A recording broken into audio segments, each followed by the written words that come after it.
Hello everyone, welcome back to The Budget Sportsman. Thank you so much for joining me on today's video.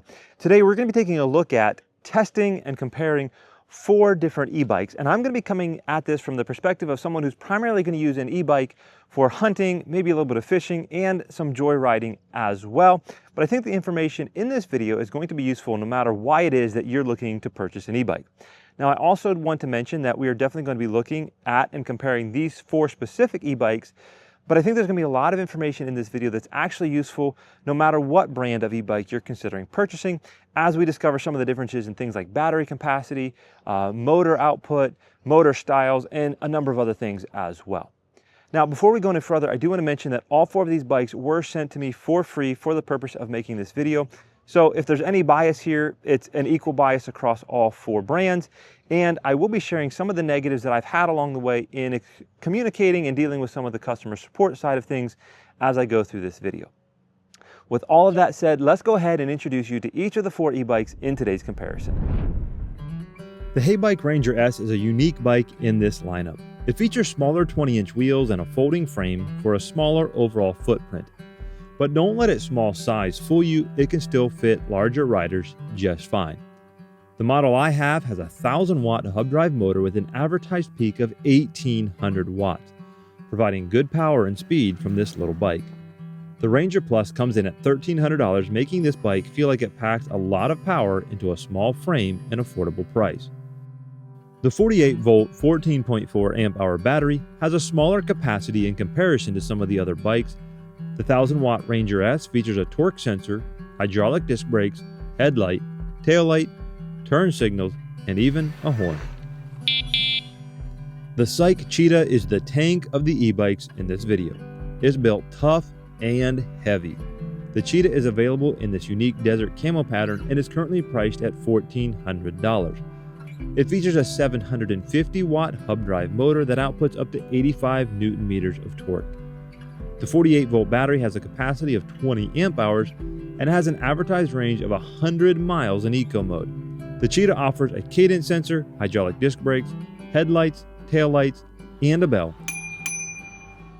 The Sonata Viper Plus is a full suspension e-bike coming in around $1,500, though lately the price has been wildly fluctuating on the Sonata website, and I've seen it as high as $3,000. It is the only full suspension bike in the lineup. The Viper Plus features a 1,000-watt hub-style motor with a peak output of 1,200 watts of power and 85 Newton meters of torque. The battery is a 48-volt 20 amp-hour battery that is mounted externally to the frame. In comparison to some of the other bikes, this bike does utilize some cheaper components such as cable brakes rather than hydraulic brakes, the lower quality shifter from Shimano, and it's also the only bike in this test that features a twist grip throttle rather than a thumb throttle. It has a headlight, a taillight, and a horn. The Anora Fat HD 2.0 is the most expensive bike in this lineup, coming in at $2,400. But it is also the only bike that features a mid-drive motor. The Fat HD 2.0, also called the Hunter X7, features a powerful 1,000-watt mid-drive motor with a peak output of 1,500 watts and offers 160 Newton meters of torque. This bike should be a real performer. The 48-volt battery only has a capacity of 15 amp hours, but the battery can be equipped to handle a second 15 amp hour battery mounted externally to the frame. The bike does feature hydraulic disc brakes, a cadence sensor, and should have a headlight and taillight, but my lights on my model aren't working. I'll say more about that later on. All right, now that you've been introduced to all 4 bikes, I want to take some time looking at some of the key components of these bikes that you really need to be aware of when you're interested in buying your e-bike. And the first one I want to address is the motor. When you start shopping for a motor, you're going to find that their power is rated in watts. That's the power rating of that motor. Now, all of the e-bikes in this video are 750 watts or greater. The Psych Bike is 750 watts. The other 3 bikes are all 1,000 watt motors. Now, personally, if I'm buying a bike for getting off the road, I'm going to be going hunting, fishing, those kind of things, where I might be going into some rough terrain, then I want, at a very minimum, a 750 watt e-bike. You can get 300 to 500 watt e-bikes, and those might be fine for roads or maintained trails, but I don't think they would be very effective when you're getting off the road. Now, another thing to be aware of is that there are 2 ratings that most motors have, and you need to be aware of what the advertised rating that you're looking at actually is. There is a continuous rating, and then there is a peak rating. The numbers that I just gave you, the 750 for the CYKE and the 1,000 for the other three bikes, are all their continuous rating. In other words, it can put out that amount of power pretty much continuously on your bike ride. Then there's also something known as the peak rating.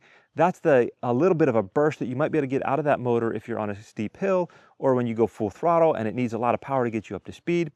And those ratings often vary. These three bikes, while they all are 1,000 watt rated motors, they all have a differing peak output. And that's going to make, probably in my opinion, almost a bigger difference than the actual baseline continuous output rating of that motor.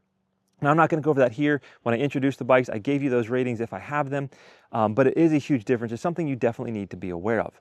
Now, there's one more thing about motors that's really, really important to understand, and that is the difference between hub drive motors and mid-drive motors. So 3 of the bikes in this comparison have hub drive motors. That's the HeyBike, the CYKE, and the Sonata, and the Anora has the mid-drive motor. Now, the bikes with a hub drive motor have the motor right here, as the name implies, in the hub of the back wheel. Now, what this means is that it's a fairly simple system. The bike does have a chain and gears, but those gears mean nothing to the motor. The motor is already in the wheel and have nothing to do with the chain. The chain and the gears, as you change gears, it makes it easier or harder for you to pedal, but it doesn't make it any easier or harder for the motor to move your bike. Essentially, you have a single gear motor. And imagine if you had a car, whether it's an automatic or transmission, and basically you put it in, say, 3rd gear. It's not going to do real well off the line because you're in too high of a gear, and it's not going to do really well at top end speeds because, well, you're in too low of a gear. Typically, though, I find these hub drive motors are geared more for their high-end performance, and so they don't necessarily do really well off the line, which we'll talk more about off the line speed in a little bit later in the video. Now, on the other hand, a mid-drive motor is up front here, and it uses the chain of the bike and the gearing of the bike to actually move the bike forward.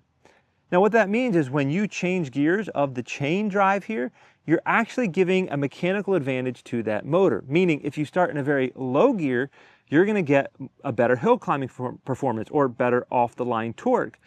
However, you're not going to get great high-end speed, but as you shift up in gears, you're going to get poor off-the-line or hill climbing performance, but you're going to get a lot more top-end speed.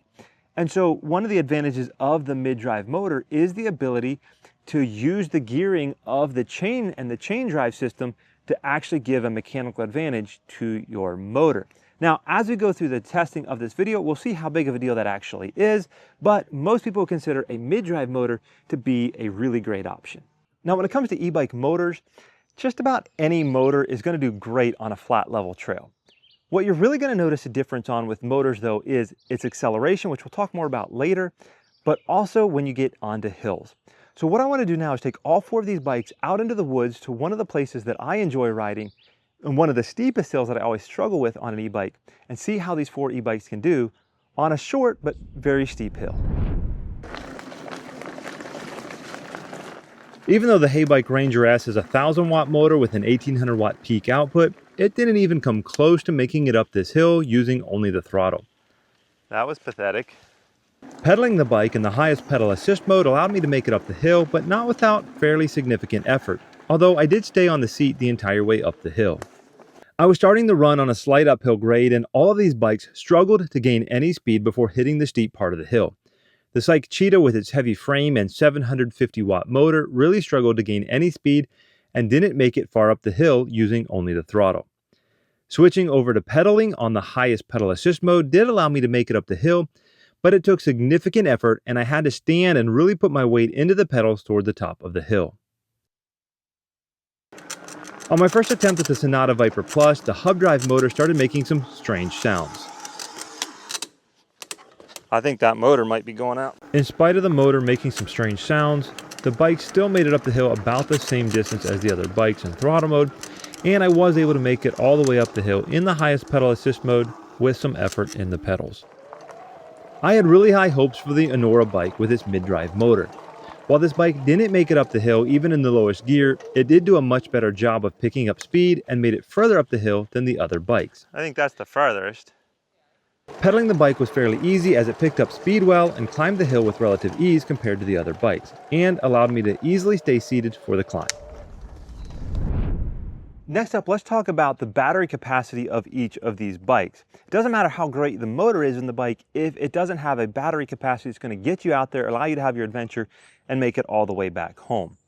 Now, all of these bikes run on a 48-volt system, and it is something to be aware of that there are bikes that run on things like 36-volt systems or even higher voltage, and that is going to affect the performance of the bike, but 48 volts is a pretty common voltage system for these bikes, and all of these bikes here today run on that 48-volt system. Now, the HeyBike over here has a 14.4 amp hour battery, and that amp hours is kind of the capacity of the battery, and it's going to give you an idea of how long that battery is going to last. So the HeyBike is 14.4 amp hours. The CYKE is 20 amp hours, the Sonata is also 20 amp hours, and then the default battery that goes inside the frame of the Anora is 15 amp hours, but they also sent me the secondary battery that mounts to the external part of the frame, and that's also 15 amp hours, giving you a total of 30 amp hours. Now, in a moment, I'm going to show you my battery range test, and I think it's going to become pretty obvious that the bikes that had the 20 amp hour battery have a better range. Now, another thing to be aware of is that when you get on a manufacturer's website, they're going to list most of the time an estimated range for that battery. And personally, I would just completely ignore that. Most of the time, they are, in my opinion, over-exaggerated. They're going to run their bikes in absolutely ideal conditions and probably run them in the lowest power settings of these bikes. And there are just too many factors to know how much range you're realistically going to get out of these bikes. Things like rider weight, tire pressure, temperature, how many hills do you have, how fast are you going, what pedal assist mode are you in, are you doing throttle only, are you on gravel, grass, or pavement? And so with all of those factors, I would pretty much ignore the manufacturer's range claims. Most of them are pretty overrated for my riding style. All right, since we've just been talking about battery capacity, let's go ahead and do a battery range test. Now, right near my house, I've got a Rails to Trails, and it's about 6 miles long. I live in the middle, so it's about 3 miles in one way and not quite 3 miles in the other direction. I'm going to go all the way in one direction, all the way to the other end and back again, giving me about an 11.5 mile loop. And we're going to take all of these bikes on that trip and see how their batteries perform over that 11.5 mile trip. Now, to keep this fair, I've tried to keep their tire pressures equal. I've tried to keep everything as equal as I possibly can. And I've even limited some of the ones that are faster to be an equal 20 miles an hour to the best of my abilities. And I'm going to ride throttle only so that my pedaling isn't going to impact it at all. And where there's any road crossings, I'm going to stop on all the bikes, even if there's no traffic, so that they all have an equal number of stops and then getting back up to speed again. When I started out on the HeyBike Ranger S, we had 5 bars on the battery gauge and the display was reading 54.2 volts. After riding the 11.5 miles, the battery indicator showed 2 bars and a battery voltage of 46.2 volts. According to this chart that I found online, a battery voltage of 46.2 volts would indicate a little over 30% of the battery capacity remaining. At the beginning of the ride with the CYKE Cheetah, the display was showing 100% and 54.4 volts. Overall, the CYKE was slightly slower to complete the entire trip as it often dipped down around 19 miles an hour on the uphill grades. Finishing the trip, the display indicated 58% and 49.8 volts. The percentage indicator showing 58% closely aligns with the online chart where 49.8 volts would be very nearly 60% battery capacity remaining. As we started our trip on the Sonata Viper Plus, we had 5 bars of battery and 55.1 volts on the display. The Sonata seemed to handle the trip with ease and maintained 20 miles per hour pretty consistently, even on the long uphill grade. After completing the trip, the Sonata showed 4 out of 5 bars of battery and 48.9 volts. While the battery gauge showing 4 out of 5 bars would indicate a lot of battery remaining, the ending voltage of 48.9 would indicate a little over 50% of the battery capacity remaining, according to our chart. The Anora is the only bike in our test that doesn't have a voltage reading on the display, and so we can only go by battery percentage, which was reading at 100% at the start of the trip. This bike was difficult to keep a consistent speed as it definitely wanted to go faster than 20 miles per hour. Even though I tried to limit the speed in the menu, it still would go over 20. I tried to do my best to limit the speed using the gearing of the bike and lowering the pedal assist mode, but to be fair, this is probably not the most battery efficient way of riding. I should also mention that I performed this test with only the internal 15 amp hour battery, and not with the extra secondary battery that mounts outside the frame. Again, remember that Anora does not show the battery voltage, but the battery reading at the end of the ride was 22%. However, after a few minutes of resting the bike, the gauge had come back up to nearly 50%. Without the voltage reading, it's hard to discern the actual battery capacity remaining. I want to take a moment to share with you a malfunction experience on the Anora Fat HD 2.0 and the subsequent customer service experience. So I had this bike, I had less than 20 miles on it from new, and I was taking it out to do the long-range battery test ride that you had watched earlier in this video. I had done all 3 of the other bikes that day, and ultimately this bike, I went to get it out and I had an error code on the screen up here. Without boring you with every detail of what happened, it took about 6 weeks for me to ultimately get this bike fixed. It took several different items that they sent to me as possible solutions to the problem. And communication wasn't the best. At times they sent products without really giving me an explanation of how to install or replace that product. And I was a little disappointed. I had to ask at one point and finally got some information on how to do the repair. The issue ended up being the control module for the Bafang mid-drive motor. It had some sort of an error on it and they sent me a replacement. And eventually that did solve the problem. However, when they sent me the module, I noticed that it was short 1 pigtail on the wiring harness. And I asked what that would be for. And they said, well, that would be for the rear light. And so that you just won't be able to plug that in. It won't work. And you'll just have to replace that with a battery-powered light. Well, that kind of bothered me because I think it should be brought back to full capability. When I actually installed it and I plugged everything in, including the front light, what I discovered is the front light also is not working. So I've lost both front and rear lights. I let Anora know that, and their response was, well, you can just use battery-powered lights front and rear. Now that bothers me because while they did ultimately solve the problem, they got it back working again. In my opinion, a bike that has low mileage is still well within a warranty period. It should be brought back to 100% functionality. Even if it seems like a minor functionality, I think it should be brought back to full capabilities. Overall, I did get my issue resolved for the most part. I mean, the bike's back functioning again. I did have to buy some of my own specialty tools to be able to do the repair. I did have to ask for help, like, hey, how do you actually do this repair? Do you have a video? And they sent that to me. But overall, it just took a long time to actually find the resolution to the problem. And I didn't feel like the communication was the best. And I'm still left with a bike that isn't back to 100% functionality. I mean, it's close, but not all the way there. Again, I don't think the original issue was really their fault. This is a Bafang mid-drive motor and controller, and that's a well-known brand name in the industry that many bike companies use. So I don't think it's an issue of poor quality components or a bad bike. I think I just got unfortunate with the failure, but I was a little bit disappointed in my overall customer service experience. All right, when you're shopping for an e-bike, there is another rating that you need to be aware of, and that is the class of e-bike. There's a class 1, 2, 3, and then some bikes will call it a class 4, or some just won't be classified at all if they're over a class 3.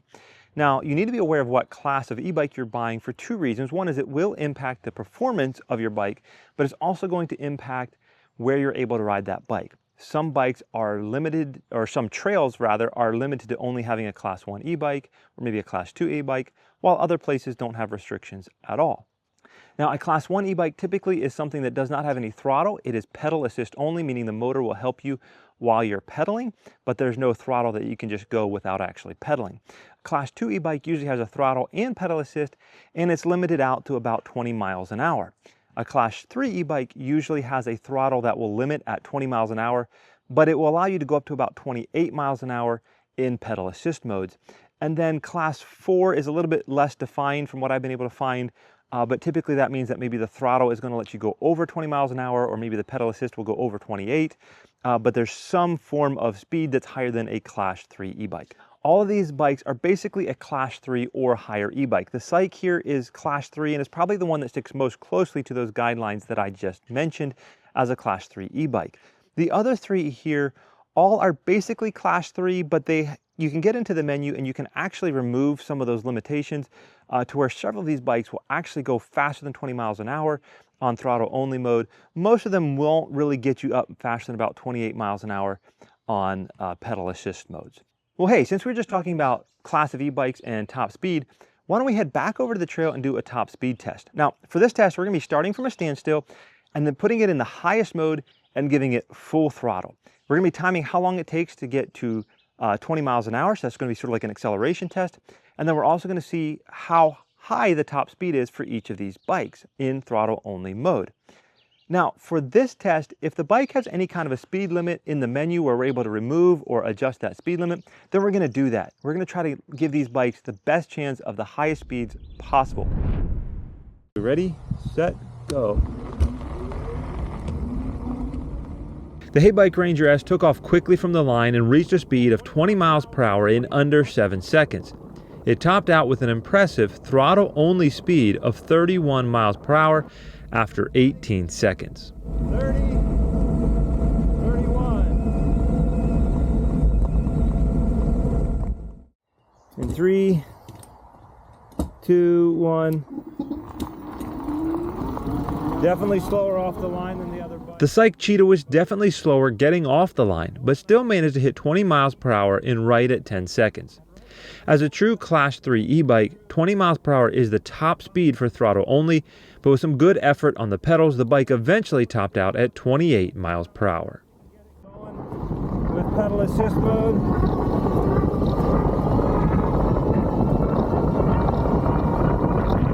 27.7, and 28. That's where it's going to max out. Let's give it a 1, 2, 3. During the hill test, I mentioned the failing motor on the Sonata bike. Sonata has promised me a replacement motor, but it is currently out of stock, so we are running this speed test with the failing motor. It still managed to hit 20 miles per hour in under 9 seconds and hit 26 miles per hour in 18 seconds. It took some time, but the bike eventually crossed over to a top speed of 27 miles per hour using only the throttle. 3, 2, 1. Wow, that takes off pretty quickly. On the first test of the Anora bike, I started with the bike in first gear. The bike pulled hard off the line and didn't have nearly as much lag as the hub drive motors. However, in first gear, the bike maxed out around 17 miles per hour. The bike eventually hit 29 miles per hour in 8th gear, but the process of shifting through the gears definitely made it slower to reach top speed. On the second test, I started the bike in 3rd gear. In 3rd gear, the lag off the line felt similar to the hub drive motors and reached 20 miles per hour in 10.5 seconds. Again, I had to shift several times to eventually find the top speed. 27. Next up, let's talk about weight. Now, weight might not seem like a huge deal when you're buying an e-bike, but if you have to move it around very much by hand, it can become a factor. I have to lift mine up a step or two into my shed, or if I want to transport it, I have to lift it up into the back of my pickup truck, or you might need to lift it up onto the back of a bike rack if you're transporting it. And so weight definitely does make a difference. Now, I don't have easy access to a scales that's going to be able to weigh these bikes, so I'm going by manufacturer advertised specs here. The HeyBike is listed at 72 pounds with the battery, and of course, this is the lightest one on the list, but it is the smallest, and it has a small capacity battery, which a lot of the weight often comes from the battery. Now, the CYKE is the beast of a bike here. It's built heavy, and it feels heavy. The advertised weight is 94.8 pounds net, and 130 pounds gross. Now, I'm not sure if that's a net gross thing with and without the battery, or if that's referring to something else. Either way, you can just see by comparing the numbers here that this is a very, very heavy bike. The Sonata is 77 pounds with the battery, not that much heavier than the HeyBike, which is pretty impressive since it is a bigger bike. And then the Anora is 81.5 pounds. Keep in mind that that would be the base weight. I have an extra battery on here that did not come with it. I have extra racks and fenders that did not come with it. And so as you see it here, it's definitely going to be higher than that advertised weight. Let's talk about pedal assist sensors for a moment. A pedal assist sensor is, as the name implies, a sensor that senses you pedaling. And when you pedal, it senses and sends the signal to the computer and ultimately the motor to kick on and assist you in moving the bike. Now, there's two types of pedal assist sensors. The first one is called a cadence sensor, and it senses, as the name implies, the cadence of your pedal, how fast you're pedaling. And as you start to pedal, it will kick on the motor. Now, one of the things about this is that you can put it in a super easy gear in your bike and pedal super fast and get the motor to really give you a lot of help without you doing really any effort. The second type of pedal assist sensor is called a torque sensor. And the torque sensor actually senses how much effort you're putting into the bike, not necessarily the speed, but the amount of effort. So the harder you pedal, the more that motor is going to kick in to help you. Now, my personal preference is the torque sensor. It gives a really natural feel to the ride. It feels a lot more responsive when you stop pedaling or slow down pedaling and how that motor responds. I find that typically the bikes I've ridden that have cadence sensors, it doesn't feel quite as natural in the way that it kicks in. It doesn't feel quite as natural in the way that it backs off once you stop pedaling. And so for me, the torque sensor is my preferred sensor. The HeyBike has a torque sensor. The CYKE has a cadence sensor. The Sonata also has a torque sensor, and the Anora has a cadence sensor. Now, one thing you may not have thought of, but you should consider when purchasing an e-bike is the ground clearance. When I got my first e-bike and I'd be pedaling through the woods, maybe going over some stones or some logs, it wasn't uncommon for me to have pedal strikes. And so something you want to consider is how much ground clearance you're going to get with your bike. Now, for pedaling, you're going to have to worry about the ground clearance from the pedal. And most of the e-bikes, when you are maybe using the throttle, you can put your pedals level and you're going to have clearance to the bottom of the chainring.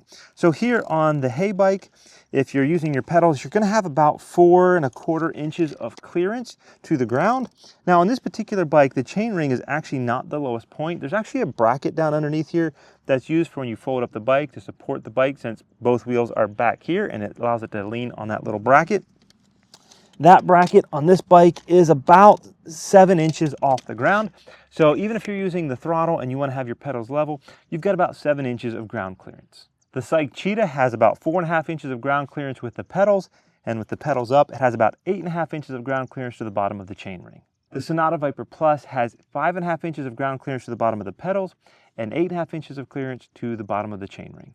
The Anora Fat HD has 4½ inches of ground clearance to the pedals and 8 inches to the bottom of the chainring. Well, as you can probably tell, it's almost dark. I've got the bikes lined up behind me here, pointed over at the back of my house, and we're going to do a headlight test. Now, if you mostly ride in daytime hours, you might not care about the headlight, but if you're going to use these bikes for hunting or fishing, those kind of things, there's a pretty good chance you're going to be out there before it gets light in the morning and coming back after it gets dark, and that headlight could be super useful.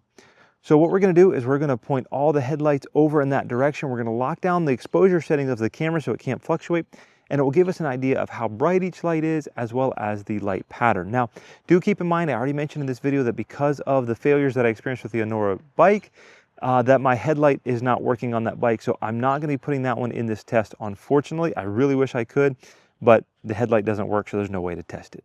The HeyBike Ranger S has a nice bright light.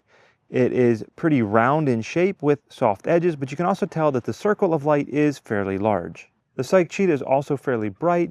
It is more of a flat profile with some uneven patterns around the edges. The Sonata Viper Plus is very bright, but it's more of a spotlight. As you can see, it's very round and bright, but the diameter of light is much smaller than that of the HeyBike Ranger S. All right, what I want to do now is I want to take some time to give my personalized thoughts and experiences with each of these bikes after riding and testing them for the last several months, and we'll start with the HeyBike. Now, when HeyBike offered to send me this particular model, I was a bit skeptical. I was skeptical of the smaller wheels, the smaller frame size. I saw the advantages of a folding bike that could be smaller in storage space, but overall, I just wasn't sure if it was going to even fit me as a 6'1" tall guy. And I have to be honest, it has exceeded my expectations. The seat is quite adjustable, the handlebars stand up pretty high, and so even though it's a little bit different of a riding position or riding style, it fits me as a 6'1" rider absolutely fine. Now, this is a 1,000-watt hub drive motor, but I believe, if I remember correctly, it's rated at 1,800 watts peak. And I have to be honest with you, this little bike is very, very peppy. Now, you saw how it performed in the hill test. It didn't really do any better than any of the other bikes, even though it has that 1,800 watt peak. But it is very peppy, gets off the line well, goes very quick. And overall, I've really enjoyed this bike. My wife has gotten on this bike, and it's the one that she really gravitates to over the others. And some of that is it's very easy to step through with the step-through design. Again, the seat post is very adjustable for a lot of different rider heights, and it's really great as far as that goes. Now, a couple of the cons for me on this particular bike, one would be that I'm not really a big fan of the particular shifters they chose to use on this bike for shifting gears. Another would be that on my long battery range test, my thumb was very, very uncomfortable holding down the throttle for a long period of time. It's a plasticky material with not really much of a rubber coating, and there's a little bit of a groove or a bump right about the middle of my thumb, and it really created a lot of pressure on that point and was very uncomfortable. I think you could solve that with maybe just adding on a little piece of rubber or something onto that throttle, and also changing the position of the throttle a little bit, which is super easy to do. You just need an Allen wrench and then adjust the positioning. Both of those things would help as well. The other thing that would be a con for me on the HeyBike is the assembly process wasn't that easy. The instructions weren't that clear, and the front axle didn't quite fit as it should in a very obvious way. Most front axles, they just pop right on, they're super obvious.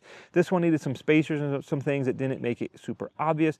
And so for that reason, the assembly process ended up being a little bit frustrating, but in the end we got it and the bike is riding just fine. Next up, let's talk about the Psych Bike. And I have a love-hate relationship with this bike.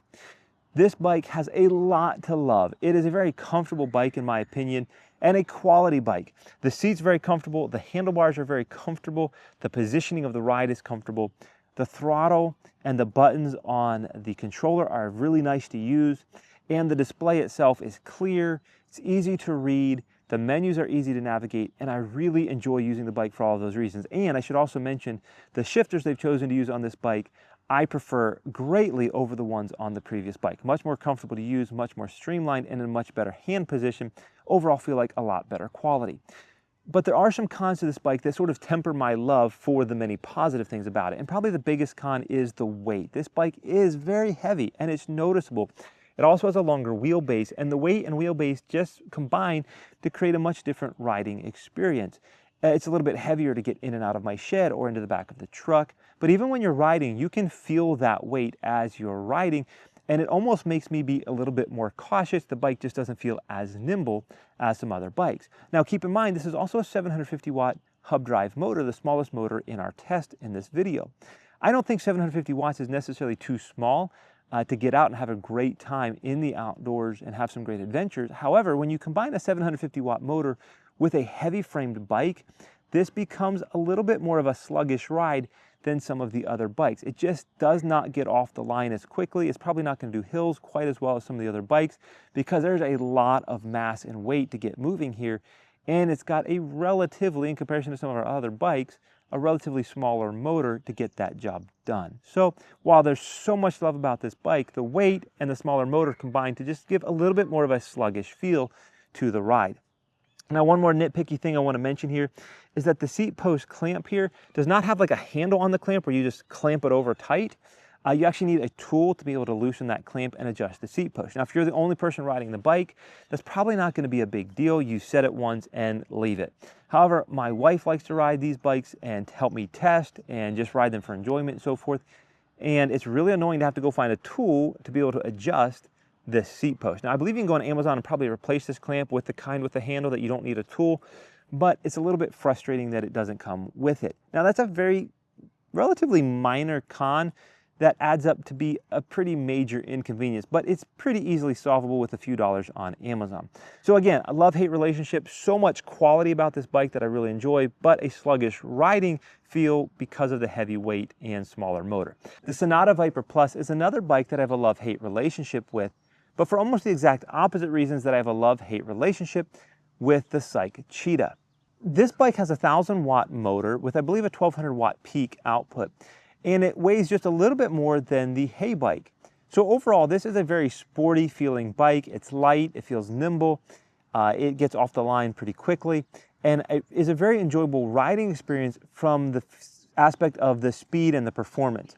However, some of the features and components used in this bike aren't quite as nice as some of the components used on some of the other bikes. For instance, this bike uses cable activated brakes rather than the hydraulic activated brakes on all three of the other bikes.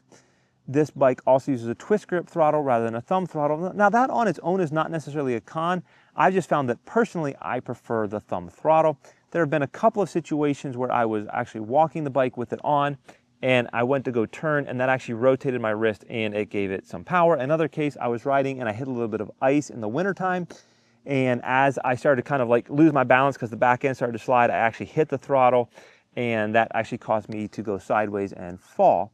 And so overall, I just feel a little bit more confident and comfortable with the thumb throttle. Also, the shifter on this bike for the gear shifting is the same as on the HeyBike. It's a system that I just don't prefer the way you have to shift. You have to shift your hands a little bit to get to it. Just not as comfortable and doesn't seem to shift quite as quickly and cleanly. Also, this bike is a full suspension bike, and all of them have front suspension, as I'm sure you've noticed, but the rear suspension on this bike doesn't seem to do a whole lot. It might, soften the ride just a little bit on the rear, but there's just not much travel to that rear suspension. And I've noticed that it's really starting to squeak over time. And if you're trying to be stealthy in the woods, that squeak could get a little bit annoying. Also, not necessarily a huge con, but you're going to notice that the battery is mounted externally to the frame. And while that's, again, not really a con, I do personally prefer the look of a battery that's mounted up inside of the frame. It just gives a much more clean look overall. So while the bike is sporty and performs pretty well, I have found that some of the components aren't really my favorite. And so, again, my reason for having a love-hate relationship is almost exactly the opposite of my relationship with the Psych Bike. The Anora Fat HD 2.0 is a bike that I really want to love wholeheartedly. Earlier in the video, I shared with you the malfunction I experienced on this bike and the subsequent customer service experience, and those experiences were overall fairly negative and have made it difficult for me to enjoy this bike without reservation. However, if I put aside some of those negative experiences, what I find is a bike that I really, really enjoy riding. Much like the Psych Bike, the quality of this bike is really good. All the components are nice. The handlebars are nice, the seat's nice, the control panel is really nice, the display is clear, easy to navigate menus, the buttons are easy to use, the throttle is really nice, and the Shimano shifters, or those trigger shifters, they use the higher quality version that's really easy to get to with your fingers without having to move your hand position at all. Really, really nice shifters. All of that's really, really great. And overall, I really enjoy the bike for all of those reasons. Now, this is the first bike that I've ridden that is a mid-drive e-bike, and I've always heard some really good things about how they're going to be better at hill climbing, be more versatile, all these different things. And some of those things are definitely true with this bike. You saw the hill climb test. It went further up the hill throttle only than any of the other bikes. So it definitely did perform better, but I was still disappointed that it couldn't actually climb the hill in throttle only mode. Recently, I had a friend who also has a mid-drive bike tell me that he actually upgraded the chain rings on the back, the cassette, and he put a larger first gear on his bike. And that gave him basically a lower gear, a better torque. And he said he was having some similar experiences to mine where climbing the hills, he was having to really pedal to get up the hills and still work pretty hard. And now he said that having put that larger chainring on, or the lower first gear, that he's able to climb pretty much any hill that he wants to, as long as he can maintain balance on the bike. It's not too steep to make him lose balance. If he can keep his balance on the bike's going to climb it. And so if you're going to buy a bike like this, you may want to consider saving some money in your budget to be able to do some upgrades to make sure that you're going to get the most out of this bike. I do want to point out at least one big con of this bike, and that is that it does not include any sort of a rear rack or fenders in the purchase price. Now, keep in mind, I've got an extra battery on here. I've got the bigger basket on the back. Those things, almost all the e-bike companies sell them for an additional price, not included. But most companies do include at least a basic rear rack and fenders on the bike. If you're going to be riding off-road, I think fenders are an absolute must. And unfortunately, with this bike, you are going to have to purchase them separately, which I think is really unfortunate. I think they should be included. Honestly, outside of that and the negative experiences I had earlier, there's really not much about this bike that I don't like. I really do enjoy the Anora Fat HD 2.0. Well, I really hope you enjoyed the video and that you found the information useful and found what you were looking for. Now, whether you're looking for one of these 4 bikes or you're considering buying a different brand or different model, I would love to hear about it down below. What bike are you considering purchasing for your outdoor adventures? If you enjoyed the video, I'd appreciate it if you let me know down in the comments or give it a thumbs up. And as always, remember to get off YouTube and get outdoors into God's great creation.